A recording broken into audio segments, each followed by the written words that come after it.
88. A little later on, we're going to insert a little wacky stuff, some nutty stuff.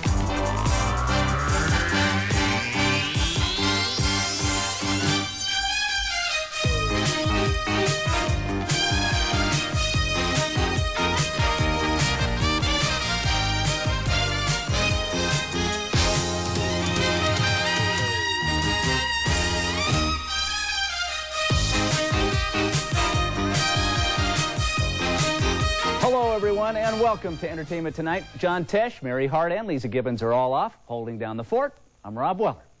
Well, actress Robin Gibbons' husband, perhaps better known as the heavyweight champ Mike Tyson, had another one-punch fight in New York. The heavyweight champ suffered a hairline fracture of his right hand about 4:30 a.m. Tuesday in a street fight with former opponent Mitch Blood Green outside an all-night clothing boutique in Harlem.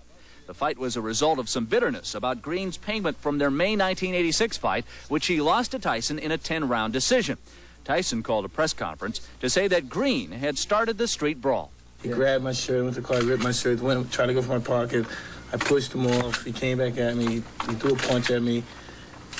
I was nervous. You know, I hadn't had a fight, like a street fight, in 7 years, and I was scared, and I was getting paranoid because it was so close. He kept getting close to me.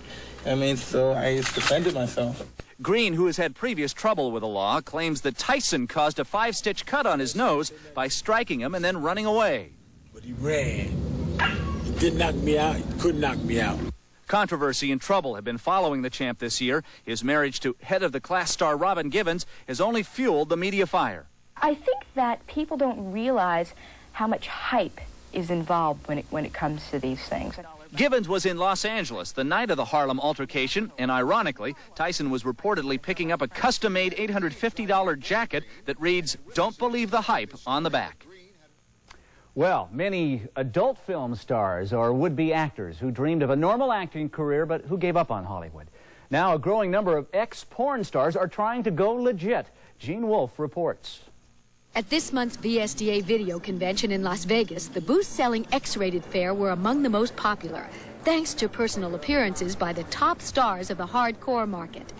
But at another booth, under the banner of a major Hollywood studio, something unheard of was happening.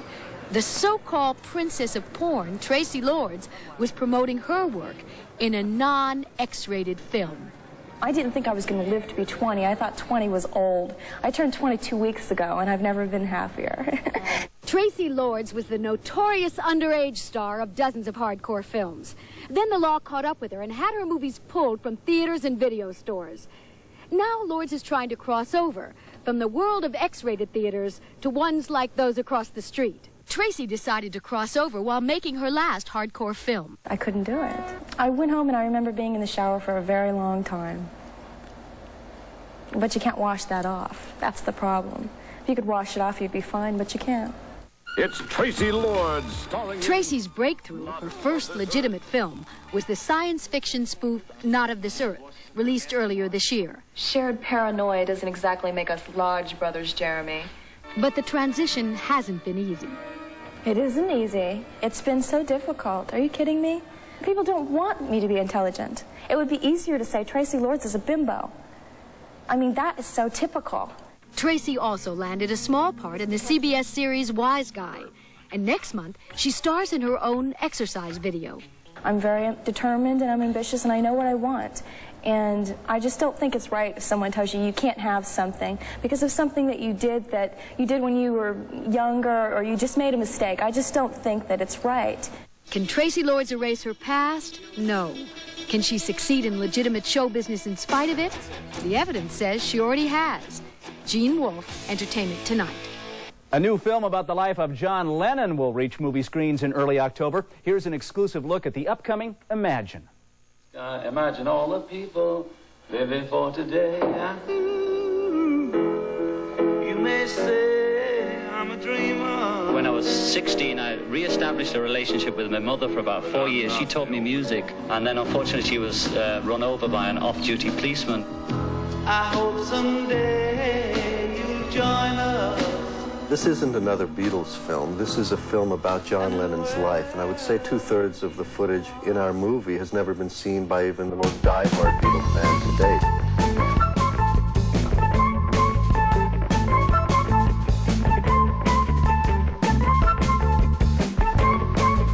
Many private moments of John's life have been culled from nearly 230 hours of footage. One scene is particularly striking. From information I received while using a Ouija board, I believe that there will be an attempt to assassinate you. He's sitting on his bed at Tittenhurst with Yoko, and John's opening mail. He has no idea what's coming next. They're just shooting. And a letter he opens says that some guy has been playing with a Ouija board, and there will be an attempt on his life on such and such a date, and that this message came to him through an intermediary, in this case, Brian Epstein. His presence is all I needed. We were getting so close. The film includes interviews with sons Sean and Julian, as well as a special interview with John. Prior to his death in 1980, he did about 40 hours of interview, and that's all off camera, and we used a lot of that voice material as well. And it's very insightful because in a way he tells us the story of his life from the perspective of a man looking back just prior to his death. And the world as it was one.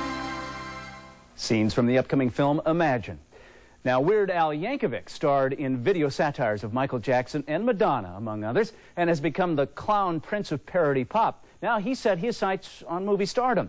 Why do they call him Weird Al? Watch. I think Prince is going to wear these for his next movie.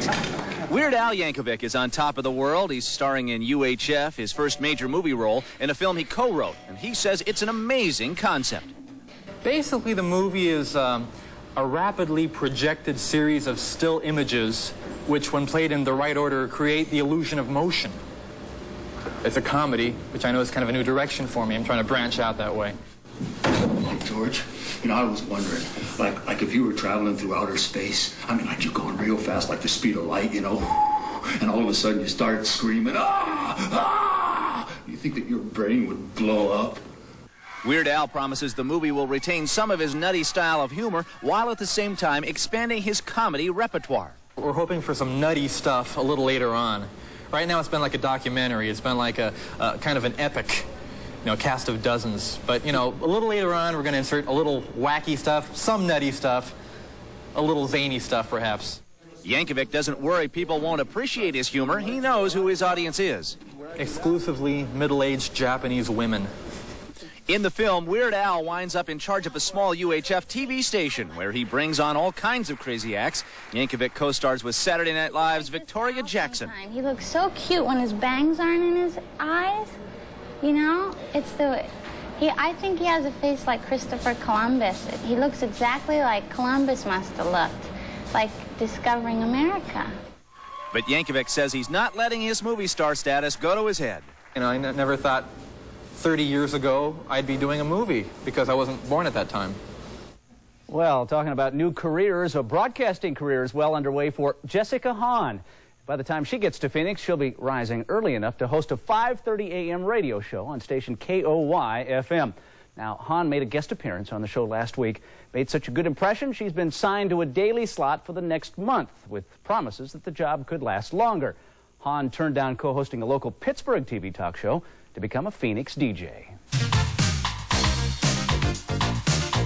Coming up next, Tom Berenger tackles another controversial movie role. And ahead, the voice behind the California Raisins takes his show on the road.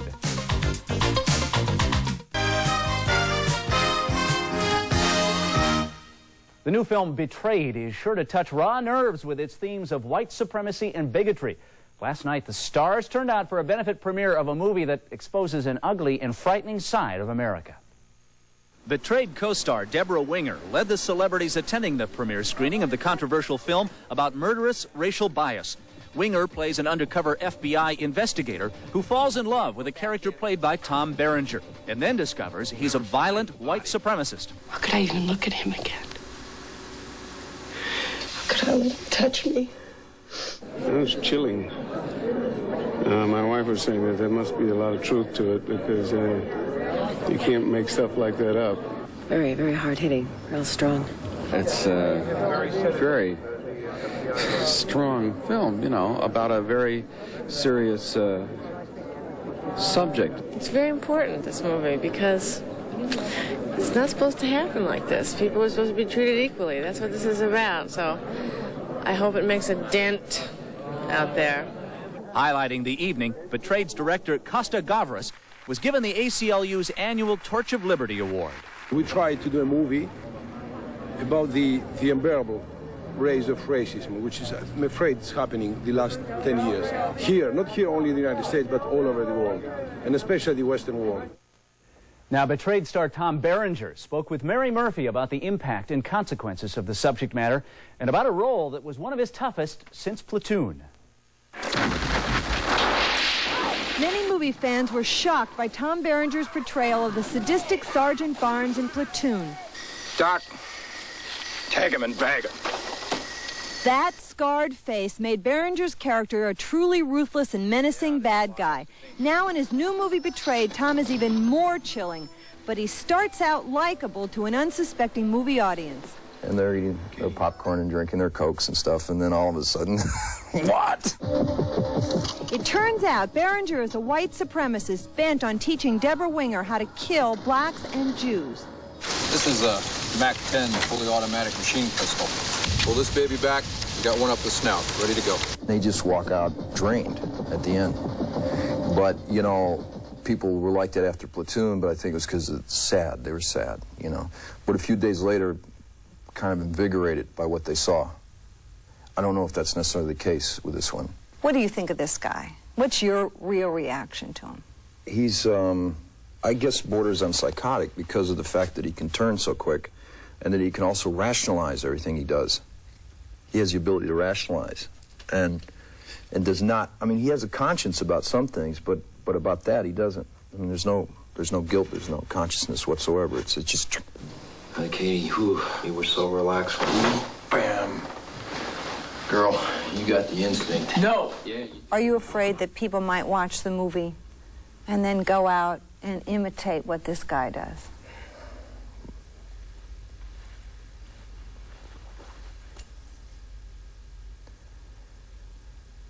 Well, I've wondered about it. You know, I've wondered about that. There's consequences to anything you do in life. What did I shoot somebody for? You're upset, I understand that, okay? You do something like that, you better be willing to die or serve time for the rest of your life. Once again, Berenger gives us an all-American villain that will make audiences think. Mary Murphy, Entertainment Tonight. Now, Betrayed opens in theaters nationally on Friday.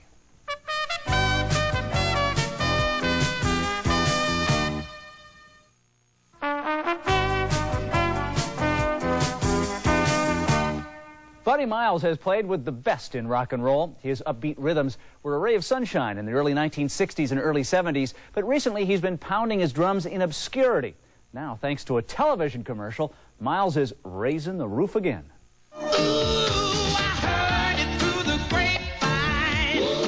Miles is the lead vocalist for these little guys. Their hit commercials and record albums have put Miles out on the road again with a new band. And back in the studio. This tune for his new album is a duet with newcomer Anna Marie. I've been waiting such a long, long time. It's a blessing. I mean, it's like a big old piece of cake. You know what I'm saying? And it's given me a chance like to see my old friends again. Because like everybody that sees me, the first thing is, buddy, big buddy, come on, buddy. Let's go play. The friend who helped bring Buddy back was guitar great Carlos Santana. But Buddy's played with all the greats, from Wilson Pickett to Eric Clapton to the immortal Jimi Hendrix, a man who has made a lasting first impression on Buddy. Here's this guy, all of a sudden he's doing, like this and that, and off to his legs and everything, and they've taken it with like that. And I said, wait a minute.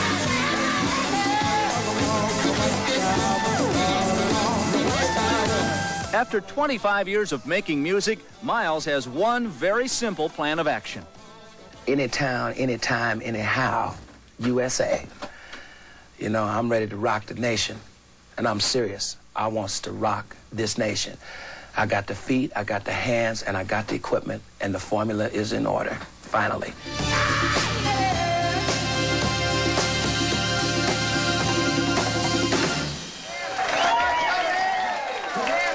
Well, good for him. Well, Hollywood is no stranger to struggles against the censors. The furor over The Last Temptation of Christ is only the latest in a long line of battles for artistic expression.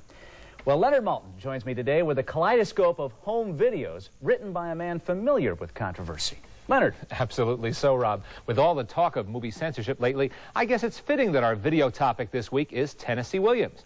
Paul Newman's production of The Glass Menagerie is the latest Williams play to become a movie, and it's just out on home video this week. It's also one of the few Williams movies that hasn't run afoul of the censors. If you rent one of his earlier films on video, the one's just dripping in Southern decadence, you'll soon discover why. Resume your seat. Keep yourself fresh and pretty for the gentleman callers. I'm not expecting any gentleman callers, Mother. Oh, well, honey, the nice thing about them is sometimes they come when they are least expected. A faded flower's fantasy life propels the drama in The Glass Menagerie. This is the third time this much-loved play has been filmed, and under Paul Newman's skillful direction, it blossoms once again. Joanne Woodward is especially good. Katharine Hepburn plays a much more lethal mother in Suddenly Last Summer, a mother who can't forgive the death of her son or keep from lashing out at her niece, Elizabeth Taylor, as if she was to blame. She's babbling again, babbling and lying. He left her home because she had lost her. Because you stole him. Lost her attraction. What would attraction have to do with a son and a mother? I'll tell you. Is there no way to stop these lies? Yes. Have my brain cut. Another unsavory relationship forms the focal point of Baby Doll, with Carol Baker as the child bride of Carl Malden, who has a tendency to go overboard in his dealings with the girl.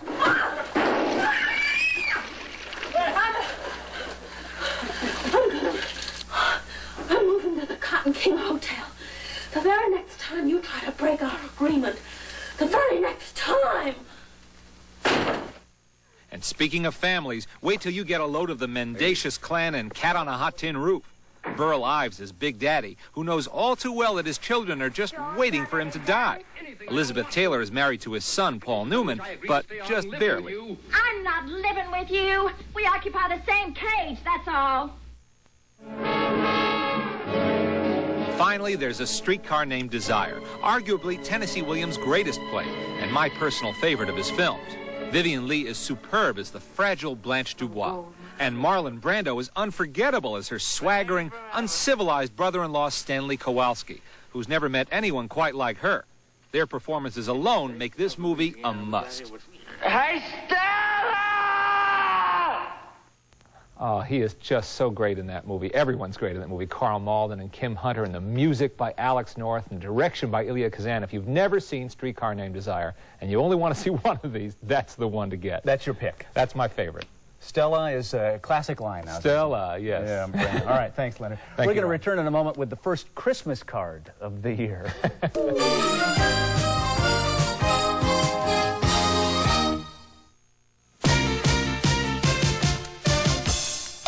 Air transportation furnished and a promotional fee paid by Delta Airlines. Delta is first in passenger satisfaction of all major U.S. airlines. At Delta, we love to fly, and it shows. Celebrating a birthday today, Oscar winner Marlee Matlin is 24. Actor Steve Guttenberg is 30. TV host Dennis James is 71. And television personality Durward Kirby is 76. In today's People Postscripts, where does the time go? Only 122 more shopping days until Christmas. But as Tony Harris reports, New York City is ready. It was beginning to look a lot like Christmas in Midtown Manhattan this morning. There were carolers, elves, and Santa himself. Rockettes dressed as Santa's helpers, Chubby Checker twisted away. And there was lots of snow everywhere as Radio City Music Hall kicked off ticket sales for its annual Christmas show.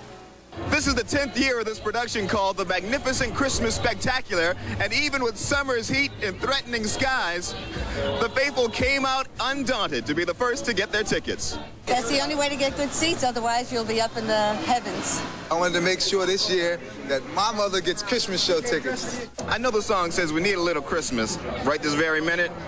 We're talking about the 24th of August. Is it a little too early, you think? I think it is, but, you know, it's the magic of Radio City. It really proves that they could do anything. The morning was topped off with celebrity carolers leading New Yorkers in the first song of the holiday season. Tony Harris, Entertainment Tonight. Remember when Christmas used to start after Thanksgiving? Well, From everyone here at Entertainment Tonight, Merry Christmas. That's just about it for today. I'll be back tomorrow to solve one of the mysteries of show business. Big Bird will be unmasked before your very eyes. Now a little going away music, a video from Buddy Miles and the California Raisins. You have a good one. We'll see you tomorrow. California Raisins. Известное американское музыкальное представление впервые на сцене Большого театра Союза СССР. Вам не нужны скалпы? Билеты продаются круглосуточно во всех кассах постконцерта. Coming up at 8, Kirk Douglas takes a look at his life as an ambitious movie producer in Hollywood. The bad and the beautiful. But now, stay tuned for A Current Affair. Next on Fox 25. 2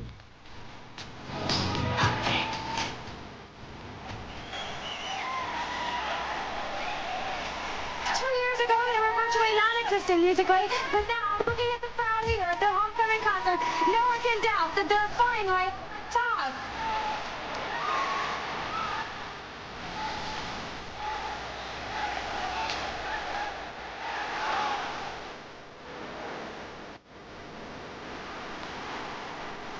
Isn't this wonderful?